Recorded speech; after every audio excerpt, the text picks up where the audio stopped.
Sprchová zástěna VSK2 je určena pro montáž na vanu ROSA 1 nebo ROSA 2.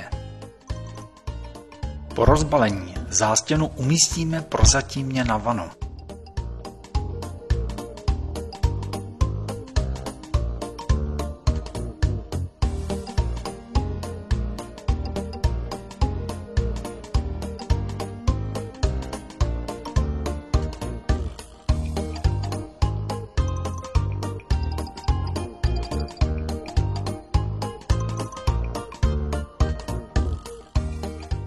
Zástěnu vyrovnáme a naznačíme polohu ustavovacího profilu a otvorů pro hmoždinky.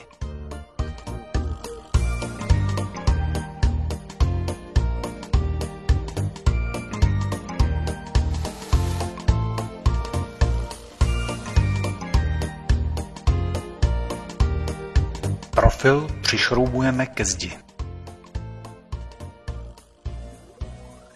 Zástěnu vložíme do ustavovacího profilu, vyvážíme ji a spojíme šrouby s profilem.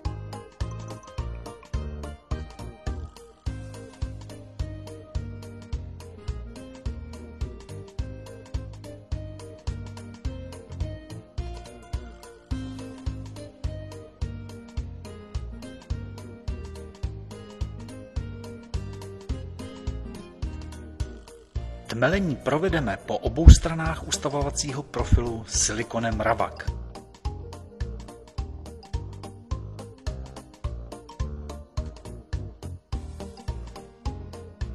Montáž držáku. Podle montážního návodu naznačíme na zeď místo pro vyvrtání díry pro hmoždinku.